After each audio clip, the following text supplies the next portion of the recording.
ಇವ್ರಿಗೆ ದುಡ್ಡೇ ತರದಂಗೆ ಚೆನ್ನಾಗಿ ಆರೋಗ್ಯ ತಿಂತಕತ್ತಿದ್ವಿ ಚೆನ್ನಾಗಿದ್ದಾರೆ. ಅವನು ಎಲೆಕ್ಟ್ರಿಕಲ್ ಕೆಲಸ ಮಾಡಿ ದುಡ್ಡಲ್ಲಿ ಅಲ್ಪ ಸ್ವಲ್ಪ ಉಳಿಸಿ ನಾವು ಡೈಲಿ ಬಂದಾಗ ಇದರಿಗೆ ಕೂಡಿಟ್ಟಿದೆ ಎಷ್ಟಿದೆ ಅಂತ ನೆನೆಸಿಲ್ಲ.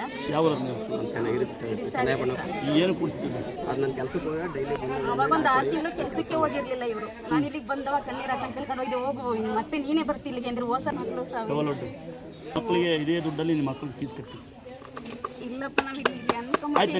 ನನಗೆ ಬಂತಲ್ಲ ಇದನ್ನ ಇದೇ ದುಡ್ಡಲ್ಲಿ ಮಕ್ಕಳು ಫೀಸ್ ಕಟ್ಟಿ ನಿಮ್ಮಂತ ಕೂಲಿ ಮಾಡ್ತಾ ಇಸ್ಕೊಂಡು ದುಡ್ಡು ಇಸ್ಕೊಂಡು ದೊಡ್ಡದಾಗಂತ ಅವಶ್ಯಕತೆ ಏನಿಲ್ಲ. ಅಮ್ಮ ನನಗೆ ಕೊಟ್ಟಾಳೆ ಮತ್ತೆ ನಾನು ನಿಂಗೆ ಕೊಟ್ಟಿನಲ್ಲ. ಕಣ್ಣೀರು ಹಾಕೊಂಡು ಇಲ್ಲಿಗೆ ಬಂದೆ ಇವತ್ತ ನಿಮ್ದೇ ಆಗಿ 2 ಹೊತ್ತು ಅನ್ನ ತಿಂತ ಕೂಲಿ ಮಾಡೋರು ಬಂದು ದುಡ್ಡು ಹಾಕೋ ಅವಶ್ಯಕತೆ ಇಲ್ಲ. ನನಗೆ ಭಕ್ತರು ಕೂಡ ಅನ್ನ ನೀರು ಕೂಡ ಪ್ರೀತಿ 2 ಸಾಕು. ಇದು ನಿನಗೆ ಇದಕ್ಕೆ ಹಣ ಇಲ್ಲ ದುಡ್ಡಿಲ್ಲ. ನೋಡಿ ಒಂದ್ಸರಿ ಕ್ಲಾಸ್ ಜೀವ ಉಳಿಸಿದ್ದಂತ ನಾನು ಆ ಕೃತಜ್ಞತೆ ದುಡ್ಡು ಬರ್ತಾ ಇರೋದು ಬಟ್ ನಾನು ದುಡ್ಡು ಇಸ್ಕೊಳಲ್ಲ.